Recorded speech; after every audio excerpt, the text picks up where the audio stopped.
and stay out. Pesky shoppers, getting in the way of my Friday noontime webcast. Welcome. Stevie Coyle here at Mighty Fine Guitars in Lafayette, California with the Friday noontime-ish webcast. Thank you very much. One guitar to show you today, as usual. This one is remarkable for a number of reasons, which I'll get into all of. But first of all, make sure that you're there. Since I'm here, yeah, looks like it. Good, good, good. Off we go. All right. Come on in, everybody. It's a day or two after Christmas, and happy Christmas, happy New Year, happy all of that to all of you. Say no more. Do what you can. Looks like things are live. Waiting for somebody to pop in here. We may have some fairly low attendance today. Totally fine because people watch this after the fact. So I will proceed. Hello, one person. Who was that first person came in? Dr. Joel. Nice to see you, man. Come on in. Who doggies? Have I got a great one to show you today? A Datlen, a John Datlen guitar. Let me just give you the visuals first. This is one of those ones you want to show off the back, certainly as much as the front. Usually it's the front you want to show off. This is mahogany. This is not just mahogany. This is legendary, the tree, bendy fingers, the tree, mahogany. Dr. Joel, can you hear everything okay? Let me know, because you're my sound checker. You're running the board today. It's an OM size guitar in Martin parlance. Lots of builders, small builders.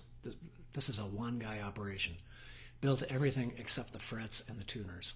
A lot of these small builders, fish tacos, use the Martin designations. It's become kind of standard.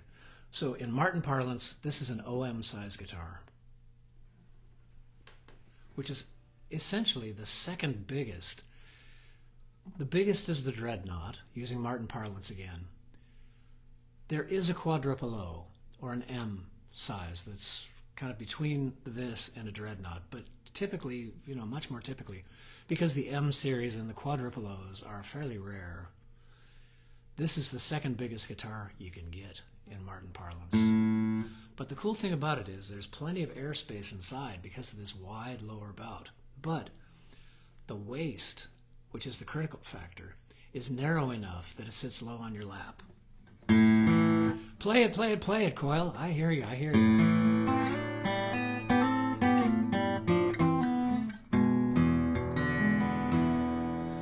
Wow. Not Martin-y, not Gibson-y. Its own thing-y. Clear. The overtones stack up beautifully. Lower notes generate higher notes, I guess is the easiest way to describe that. Tons of sustain if you want it, but lots of punch as well. It's not like on some guitars, on some big-bodied guitars, on some guitars, period. It takes a while for everything to propagate.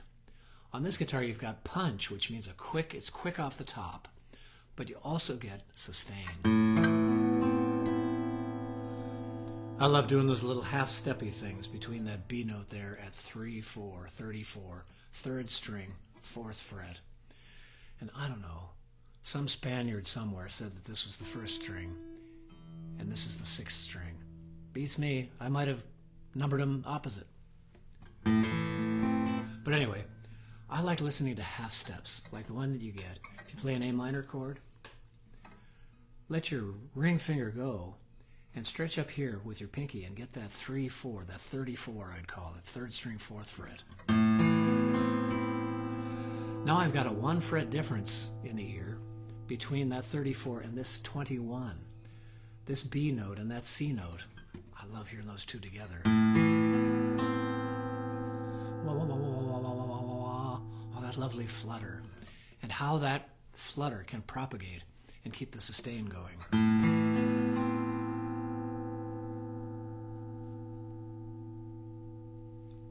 But we must press on. We don't have time to wait for that to decay. There's stuff to be heard and stuff to be talked about. One more look at the back and then I'll play it some more for you. But mostly I want to tell you today about the story of the tree. The tree is what it's called. It's such a famous tree. a mahogany tree from what was then British Honduras when it was chopped down and what is now Belize. So you'll see in various reports it described different ways. Originally British Honduras, now the country of Belize. So let's all grab our copies of Fine Woodworking magazine from September, October of 1985 and turn to page 74, and you can follow along. That's one of the first places where the tree, was first outlined for most of us civilians. There is a great article as well that I will post in the comments section. Excuse me. I'll post in the comments section from Smithsonian Magazine, but if you want to beat me to it, just Google Smithsonian tree and mahogany, and it'll take you right there. And it's quite a story. It really is. There's a local gentleman, a gentleman who was local. I think he's moved out of the country altogether. Jay Howlett. Jay, are you out there? And if you are, jump in on this conversation. Keep me correct on everything, because there's slightly varying reports on this tree. The story goes that way back in 1965, in the Chichibol jungle of then Honduras, now Belize, there was discovered this gigantic, truly huge, mutantly huge mahogany tree. The first branches didn't even start until 50 feet up from the deck. Astonishing. And these loggers said, bet that's interesting. It's all had a big twisted trunk on it. They said, I bet we could make some money chopping that down and selling it out. So they chopped it down. It fell the wrong way. It fell down into the ravine. They tried getting a couple of their caterpillars to pull it up. Not even that would do. This tree was truly enormous, 10 feet across. Or 10 feet in diameter. 10 feet in diameter, not 10 feet across, 10 feet in diameter. That is across. Not circumference. 10 feet across. I was right the first time. That rarely happens. And so they, the next day, they decided to pack up and leave because they figured there was no way they were going to get this thing up out of the ravine. It sat there for the longest time. It became kind of forgotten, and then it became kind of legendary. And then it was discovered, and you can read this whole story in the Smithsonian article, looking up Smithsonian tree and mahogany. We'll take you right there. Or if you have your copy of Fine Woodworking magazine from September, October of 1985, you can follow along. They decided it laid there for the longest time, just getting good, just kind of drying out and getting good. And finally it was chopped up down in the ravine. Pieces were loaded up. It was toted 100 and some odd miles on the river to the only place in the Amazon where there was a mill big enough to chop this thing up into pieces. And then it went out to all kinds of places. There are boardroom tables made of the tree that looks like this. I should keep this in the picture, and I will. On the sides, not just the back, folks. It's the sides as well that you get the tree on this guitar. By the way, $13,750, just to cut to the chase. And worth every cent. A spectacular guitar made by a terrific builder called John Datlen, D-A-T-L-E-N. He might even be here. Hey, John Mooney. Hey, Michael Cutaway. Chris Gasparo. Andy Roth, very good. And Jim Esposito's watching, very good. Go Broncos. Excellent. SCU lives. So the thing was chopped up and sent out and became boardroom tables and break fronts and tables and I don't think any pianos were made of it, but when people discovered the sonic properties, the acoustic properties of this, people, including this fella Jay Howlett, who I think is probably in a different time zone altogether right now, went around the country, was one of a few people, he's the fellow I know best, went around the country collecting huge slabs of the tree, and driving them back and selling them off to builders who have built tree guitars for people like Slash, Andy McKee, Mark Knopfler's brother, David Knopfler. All kinds of people have the tree guitars. And by the tree standards, this one is a steal. Even at $13,750, this wood is so revered and so treasured that that $13,750 is pretty darn good. And it's a spectacular guitar. I will play it for you. Just hitting that first couple of notes.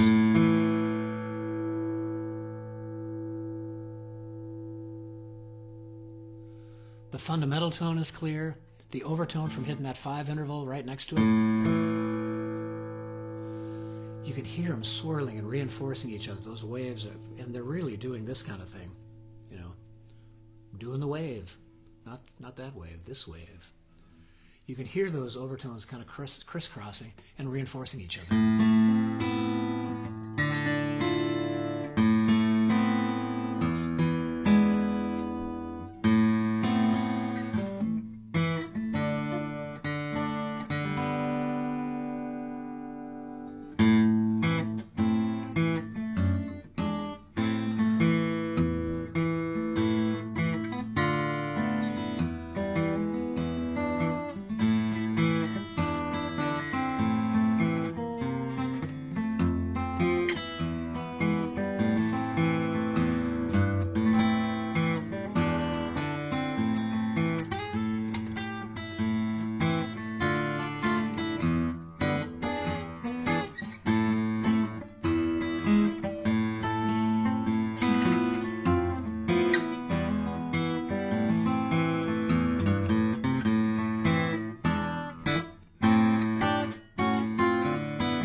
Did my pupils just go, ooh, wow, what a guitar. Let me read you a little bit about it. John kindly provided a lovely spec sheet.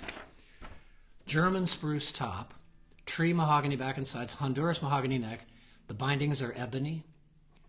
The purfling is curly koa and maple. Gaboon ebony fretboard and bridge. It's wedged as well. This is a feature that is kind of head slappy for a lot of guitar builders. They thought, why didn't I think of this? And I don't know exactly who thought of it, but who popularized it was Linda Manzer, God bless her. Great builder. It's wedged so that this part of the guitar is narrower than that part of the guitar. It leans against you.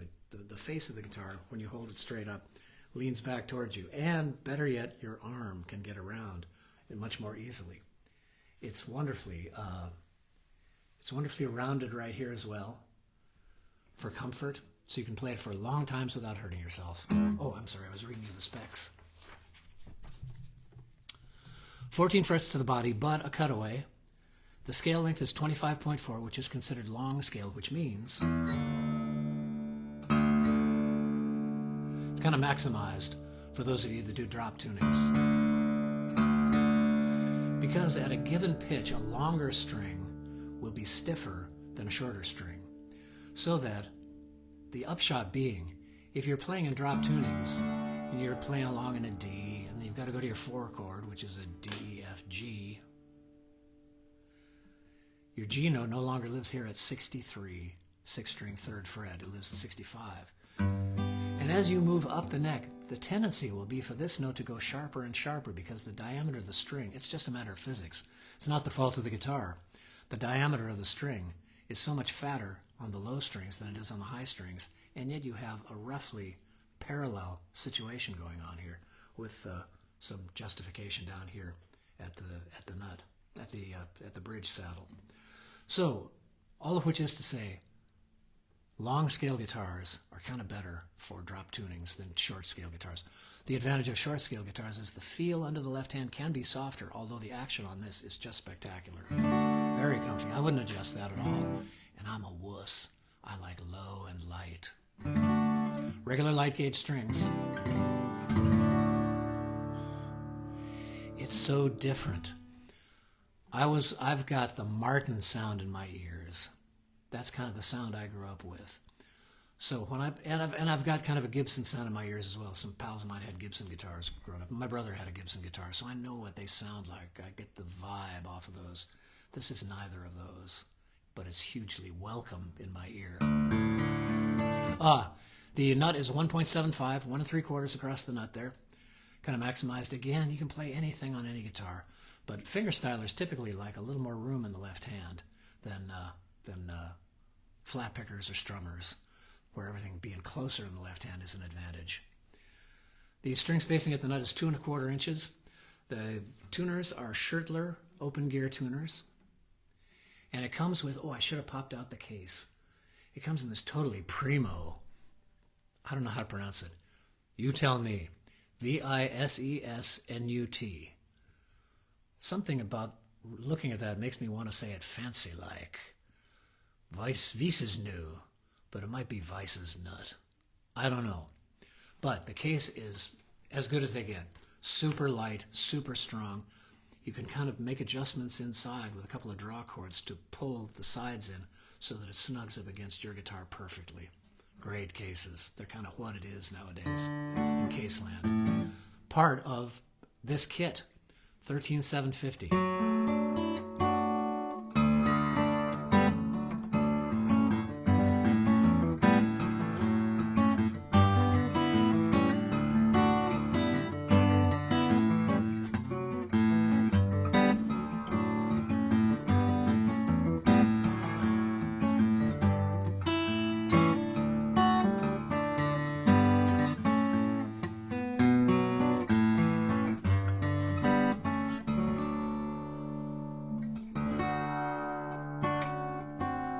Wow, did you hear that growl? Cool.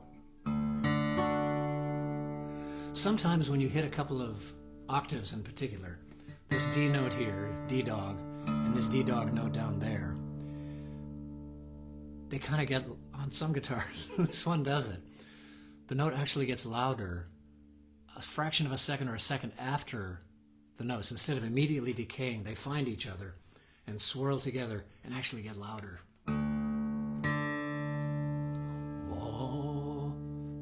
I wonder if the mic can pick that up. I can hear it. Who's here? Hi, Larry Pattis. Good to see you. No, you have happy holidays, Larry. Enough of that. Stephen Yerke, Kay Tittle, Nancy Paul. Well then. Charlie Simmons. Very good. Datlen knows what he's doing. I've been working with John for 10 years now, I think. He started off building classical guitars, and they were fine, I think. But I have to say, I don't know a thing about classical guitars. My ignorance around them is profound. Whereas he started building steel string guitars and actually has a big, big fan, you may have heard me say, and of all people, Jason Newsted, the first bassist for Metallica, happened to be in the shop here doing some shopping. I don't remember if I was selling a guitar for him or he was buying a guitar. But John came in of a Saturday and said, "What do you think about this guitar?" Jason bought one of those guitars on the spot and then commissioned another one or two from John. So he's got a big fan in that fella. And since then I've sold several of John's guitars. Always lovely things. Often this size, although I've got a little Datlen in here as well that I featured a couple of weeks ago. Speaking of which, if you can stand more of these videos, they're available here on Facebook. A little hard to find. Easiest place to find them all kind of stacked up is on the Stevie Coyle Music, all one term, Stevie Coyle Music channel on YouTube. And you can go back and just check out week after week after week, mostly for the past little while anyway. It's been weekly Facebook webcasts done on Fridays and sent up to another Facebook account, Mighty Fine Guitars, and Instagram, and the YouTube channel, as swiftly after that as I can manage. But like I say, frequently there are people in the shop when I'm trying to do a doggone thing.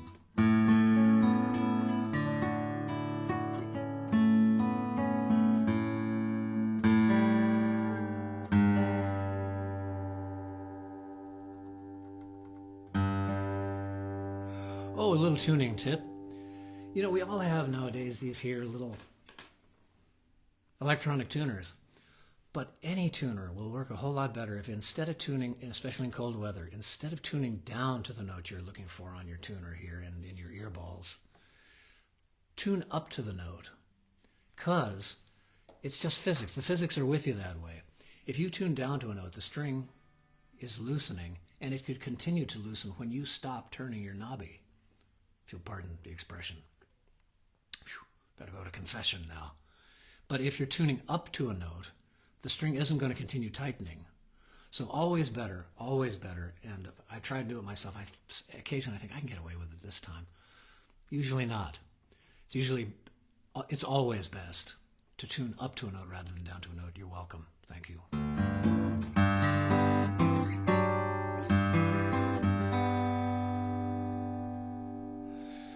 I've swung into an open a G6 tuning here. I took my 2 low strings down a whole step apiece. So this is no longer an E string down here, it's tuned to D. This is no longer an A, it's tuned down to G. Now I'm going to be playing something in the key of G. What I also do, here's a little trick for if you're playing around in a G tuning. You probably want to take your B string down a little bit as well, because it's weird. The human ear is not geared to be scientific. When we decided way back in the 1600s to just take the damn octave and split it up into 12 equal pieces, to hell with it. Let's be out of tune equally in all keys, kinda. Before then, what people would do would take, you'd see a piece of music written for, here's a minuet in a gavotte, a something French, maybe German, in this key, on this instrument. They didn't mean play it on any old pianoforte. They meant a piano tuned to that key, which meant that the 3 intervals, the do, re, mi's, 1, 2, 3, would be tuned down 10 cents because it sounds better to our ears. And probably the 5 interval would be tuned up a few cents as well. Goofy, I know, but that's what the ear likes to hear. So if you're playing in a G tuning, or this is a G6 tuning because I'm not going to tune this high string down. See if you don't like taking your B string down just a little bit. Yeah.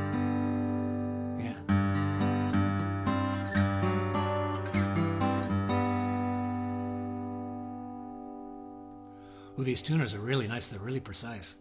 I wonder what the gear ratio is. It's something really high. Makes it really easy to tune.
Wow.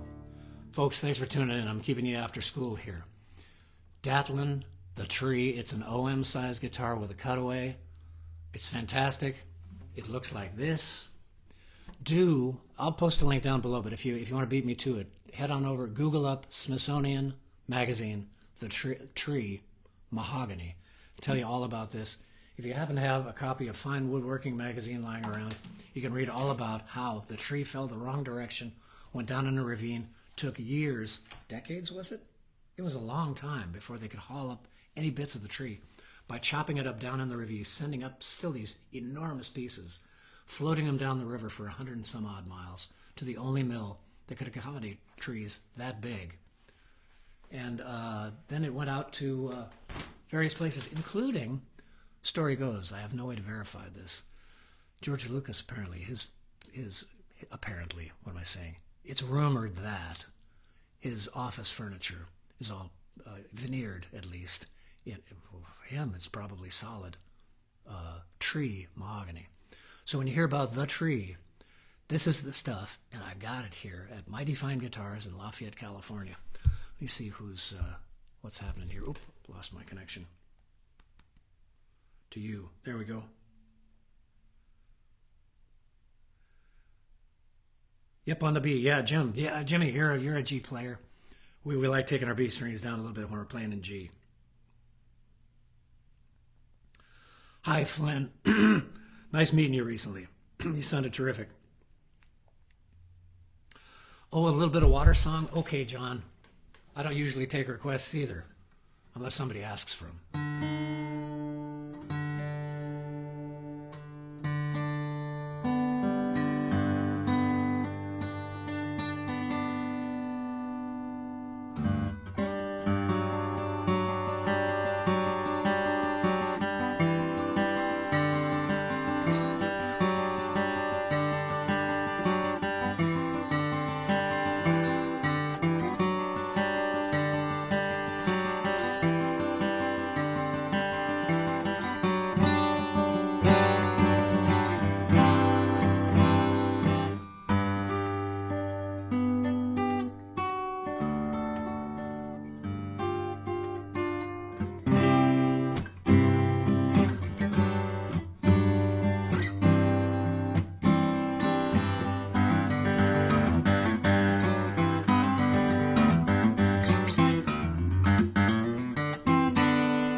fantastic.